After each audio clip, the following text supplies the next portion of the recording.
Hello everyone, welcome to Chudiwal physics classes. तो सबसे पहले मैं अपने आप को इंट्रोड्यूस कर दूं। मैं हूं मुकेश चूड़ीवाल और मेरी रिक्वेस्ट आपसे ये है कि प्लीज़ सब्सक्राइब माय चैनल और अपने दोस्तों को बोले इस चैनल को सब्सक्राइब करने के लिए। तो यहाँ पर आपको जो मिलेगा और कहीं नहीं मिलेगा, क्योंकि एनसीईआरटी के हर एक टॉपिक को एक्सप्लेन किया गया है। किसी भी क्लास की किसी भी चैप्टर को आप देख सकते हैं मेरे चैनल पर, एनसीईआरटी कवर्ड है बिल्कुल। तो आज का जो टॉपिक है वो है equilibrium of a rigid body. ये टॉपिक है 7.8 का, mean 7th chapter 11th class के लिए। तो इक्विलिब्रियम ऑफ रिजिड बॉडी है क्या? पहली बात तो रिजिड बॉडी वो बॉडी है जिसकी डेफिनेट शेप रहेगी, मीन्स आप कितनी भी फोर्स अप्लाई कर दें उसकी शेप चेंज नहीं होगी। डेफिनेट शेप एंड इसके पार्टिकल्स की पोजीशन फिक्स्ड रहेगी, वो चेंज नहीं होगी। कितने पार्टिकल्स होंगे उसमें? इनफाइनाइट। बिल्कुल आप काउंट नहीं कर सकते कितने पार्टिकल्स हैं, तो उसको कर सकते हैं इनफाइनाइट पार्टिकल्स।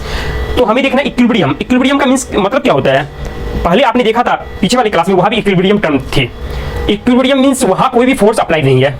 अगर अप्लाइड फोर्स इज जीरो, या ऐसा कर सकते हैं कि नेट अप्लाइड फोर्स जीरो, क्योंकि हो सकता है एक दो फोर्स वहां अप्लाइड हो, दोनों की अपोजिट डायरेक्शन हो, इक्वल मैग्नीट्यूड हो, तब भी तो नेट फोर्स जीरो है। तो it means that net force is zero. तो इक्विलिब्रियम ऑफ रिजिड बॉडी में दो कॉन्सेप्ट आएंगे। एक तो ट्रांसलेशन मोशन के रिस्पेक्ट में इक्विलिब्रियम देखना है, दूसरा रोटेशनल मोशन के रिस्पेक्ट में। तो मैं वन बाय वन इस टर्म को लिखूंगा। इस दोनों के कॉम्बिनेशन को कहेंगे mechanical equilibrium of rigid body. तो इक्विलिब्रियम जब भी लिखा रहा है it means that mechanical equilibrium of rigid body की बात की जा रही है। तो मैकेनिकल इक्विलिब्रियम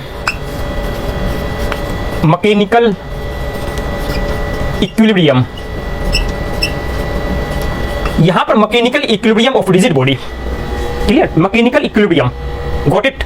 इसके दो पार्ट हो गए। एक तो पार्ट है कि हमें देखना है कि यहां पर अगर mechanical equilibrium of rigid body, तो इसको चेक करने का सिंपल मेथड है। आप किसी भी बॉडी को कह सकते हैं कि that are in mechanical equilibrium if momentum and moment of momentum means linear momentum and angular momentum are conserved, means are constant। अगर ये दो constant है तो आप कह सकते हैं कि body are in mechanical equilibrium। अगर ये वाली कंडीशन ट्रू है तो आप इसी कंडीशन से बेस्ट और भी कंडीशन लिख सकते हैं, लेकिन मतलब सबका एक ही है। क्योंकि जब ये मोमेंटम चेंज नहीं हो रही है, momentum is constant, momentum is conserved, चाहे लीनियर हो चाहे एंगुलर हो, it means that acceleration of a body is zero. Acceleration zero है, क्लियर? एक्सेलरेशन जीरो है, मींस वेलोसिटी कांस्टेंट। तो वो चाहे एंगुलर वेलोसिटी हो या लीनियर वेलोसिटी हो, दोनों कांस्टेंट। तो यहां कह सकते हैं कि linear acceleration is zero, angular acceleration is zero. देखा जाए तो इसी से ये कॉन्सेप्ट निकला है। अगर ये कांस्टेंट है it means that linear acceleration constant है, एंगुलर एक्सेलरेशन कांस्टेंट है। किसी एक को भी चेक कर सकते हैं, इन दोनों को चेक करें या इन दोनों को चेक करें, बात बराबर, क्योंकि दोनों रिलेटेड है। It means that you can say that summation of force is zero। मैंने बताया नेट फोर्स जीरो होगी। Force is a vector quantity. अगर you want to change it into scalar quantity, just take the component along x axis, Y axis, z axis, then you can write fx summation fx summation of fy summation fz। summation of all forces acting on a body is zero। ये vector quantity है, vector इसकी direction भी होगी।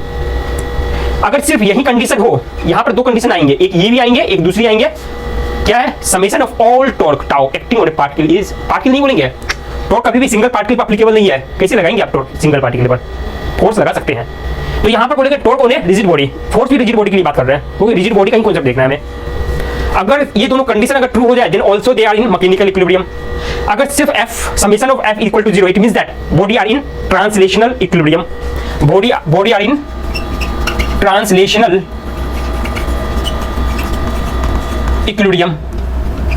अगर summation of tau is zero, it means that body are in rotational equilibrium. आपने देखा होगा कि अगर एक डाउट आपके मन में यह आ सकता है कि यहां पर रोटेशनल इक्विलिब्रियम के लिए जो टाउ मैंने जीरो लिख दिया, ये किसी पॉइंट के अबाउट होती है। जब भी आपने टॉर्क निकालनी है इट मींस दैट किसी पॉइंट के अबाउट आपको टॉर्क देखनी है, वो पॉइंट होगी फिक्स्ड पॉइंट, क्लियर? अगर फिक्स्ड पॉइंट को हमने ओरिजिन माननी है और उसके रिस्पेक्ट में देखनी है। अगर आप कोई दूसरे पॉइंट भी ले तब भी कोई फर्क नहीं पड़ेगा, क्लियर? तो आपको ये जो क्या फर्क पड़ेगा या नहीं पड़ेगा आप कमेंट में लिखिए। बोले आप टॉर्क एक्चुअली फिक्स्ड पॉइंट की ही रिस्पेक्ट में देखी जाती है। फिक्स्ड पॉइंट अगर उसकी पोजीशन चेंज हो गई तो उसको ओरिजिन कैसे मानेंगे? उसको रेफरेंस पॉइंट नहीं मान सकते हैं। इसलिए हमें ऑलवेज फिक्स्ड पॉइंट, अगर कोई एक्सिस फिक्स्ड है, एग्जांपल के लिए ये दरवाजे को अगर रोटेट करानी है तो ये एक्सिस फिक्स्ड है इस दरवाजे के लिए, तो इसके अबाउट इस एक्सिस पर कहीं पर भी ओरिजिन ले सकते हैं, किसी जगह भी लेंगे तो उससे कोई फर्क नहीं पड़ेगा, लेकिन आपको इसी एक्सिस के अबाउट निकालनी है। अगर आपने देखा होगा कि जो लट्टू जिसको टॉप कहते हैं, अगर वो स्पिन कर रही है, वो किसी पॉइंट के अबाउट अगर टॉप निकालेंगे तो निकलेगी, क्योंकि रेफरेंस हमेशा फिक्स्ड होनी चाहिए। यहां पर हमें रोटेशनल इक्विलिब्रियम चेक करनी है तो किसके अबाउट लगाएंगे? रोटेशनल इक्विलिब्रियम वो रोटेट नहीं कर रही है तो किसके अबाउट लगाएंगे? कौन सी पॉइंट होगी? तो we are independent to choose any point as origin, किसी भी पॉइंट के अबाउट निकाल सकते हैं। लेकिन कंडीशन एक और है, अगर ये ट्रू हो जाए ट्रांसलेशन इक्विलिब्रियम में अगर वो बॉडी है तब तो आप किसी भी पॉइंट के अबाउट निकालेंगे, फिर देखेंगे अगर वो जीरो आ गई इट मींस दैट वहां पर रोटेशनल इक्विलिब्रियम भी है, and because of both term means translation equilibrium and rotational equilibrium you can say that body are in mechanical equilibrium। तो किस पॉइंट के अबाउट निकालनी है यहां पर वो इंडिपेंडेंट चॉइस आपकी है, अगर बॉडी ऑलरेडी ट्रांसलेशन इक्विलिब्रियम में है तो सबसे पहले ट्रांसलेशन इक्विलिब्रियम निकालिए, अगर वो पास हो रही है मींस उसकी समेशन जीरो हो रही है। अब फर्दर चेक करने के लिए आप किसी भी पॉइंट के अबाउट निकालकर रोटेशनल इक्विलिब्रियम को चेक कर ले, अगर वो भी जीरो आ रही है it means that body are in mechanical equilibrium. अगर आपके पास अगर कोई फोर्स सपोज इस प्लेन पर लग रही है, यहां पर कोई पार्टिकल है, ये प्रेजेंट पार्टिकल नहीं, यहां सिस्टम ऑफ पार्टिकल्स है, सपोज ये कोई रिजिड बॉडी है, इसी प्लेन पर फोर्स लग रही है, बॉडी तो 3D में है लेकिन वो कॉन्करेंट फोर्सेस है, कंकरेंट फोर्सेस मींस एक ही प्लेन पर लग रही तो कोप्लेनर फोर्स कहेंगे। अगर कोई कोप्लेनर फोर्स लग रही है तो यहां पर सिर्फ 3 कंडीशन आप चेक करेंगे तो आपकी काम बन जाएगी। एक्चुअली इसके लिए 3 कंडीशन, इसके लिए 6 कंडीशन आप लिख सकते हैं।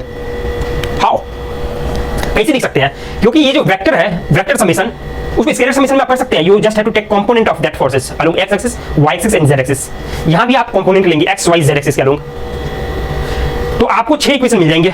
लेकिन अगर कोप्लेनर फोर्स लग रही हो किसी बॉडी पर, एक ही प्लेन में फोर्स लग रही हो, या जहां भी फोर्स लग रही है उसको एक प्लेन में आप कर सकते हैं कि एक ही प्लेन के अलोंग लग रही है, means all forces are in the वो same plane, in the same plane, तब यहां पर 3 इक्वेशन रिक्वायर्ड है। एक तो किसी भी इस प्लेन में 2 एक्सिस ले लेंगे, एक्स एक्सिस और वाई एक्सिस, और उसकी समेशन देख लेंगे कि वो जीरो आ रही है नहीं। तीसरी, इस प्लेन के परपेंडिकुलर आप टोट चेक कर लेंगे, अगर टोट भी जीरो है इसके perpendicular it means that body are in mechanical equilibrium for this coplanar force. तो कोप्लेनर फोर्स के लिए only 3 equation required, only 3 equation required to check mechanical equilibrium. आपने सिंपल सा एक कॉन्सेप्ट देखा होगा, जब भी आप अपनी बोतल के जो नेक है उसको ओपन करते हैं, ढक्कन को जब खोलते हैं तो you are applying the couple, equal amount में फोर्स होती है लेकिन अपोजिट डायरेक्शन होती है, तभी वो रोटेट करती है, दैट इज कॉल्ड कपल। तो कई ऐसी सिचुएशन हो सकती है जहां पर बॉडी तो ट्रांसलेशनल इक्विलिब्रियम में है लेकिन वो रोटेशनल इक्विलिब्रियम में नहीं है। एग्जांपल कपल, बोतल पर आप force equal and opposite direction में अप्लाई करते हैं means net force zero, translation equilibrium. But there is a couple means torque वहां पर जीरो नहीं है, क्योंकि दोनों टॉर्क की डायरेक्शन सेम है, आइदर एंटी क्लॉकवाइज और क्लॉकवाइज, तभी तो रोटेट कर रही है। बहुत सारे एग्जांपल में आप देखेंगे ट्रांसलेशनल इक्विलिब्रियम नहीं है सपोज, लेकिन रोटेशनल इक्विलिब्रियम है। सपोज मैंने इसे लेते हैं, इससे अच्छा एक और लेता हूं मैं, ये देखिए, ये अपने घरों में यूज करनी है। क्या है ये? पढ़ाई के टाइम में अगर आपको कहीं दर्द हो रही हो तो पेन रिलीफ स्प्रे है ये। If I want to open this I have to apply couple, means एक तो मैंने इसको यहां से थंब से इस डायरेक्शन में और इस फिंगर से अपोजिट डायरेक्शन में फोर्स अप्लाई कर रहा हूं, इक्वल एंड अपोजिट, देख रहे हैं ओपन हो गई। लेकिन अगर मैं सेम फोर्स, सेम मैग्नीट्यूड की फोर्स एक ही डायरेक्शन अप्लाई करूं मींस इस तरह से, तो यहां पर रोटेशनल इक्विलिब्रियम है, क्योंकि ये रोटेट नहीं करेगी, फिर देख रहे हैं नहीं मूव कर रही है, इसकी ढक्कन पैक है। लेकिन यहां पर ट्रांसलेशन इक्विलिब्रियम नहीं है, क्योंकि देख रहे हैं ये डिस्प्लेस हो रही है। तो कई सिचुएशन आप देख सकते हैं कि कहीं पर एक इक्विलिब्रियम है दूसरी नहीं है, दूसरी है पहली नहीं है, जहां पर दोनों मिल जाए that is called mechanical equilibrium. तो ये सिंपल सा कॉन्सेप्ट आज के लिए था। कुछ भी कॉन्सेप्ट में अगर समझने में डाउट लगे तो मुझसे आप 1 to 1 बात कर सकते हैं, तो जो आपको यहां मिलेगा और कहीं नहीं मिलेगा। तो please subscribe my channel. Thank you everyone.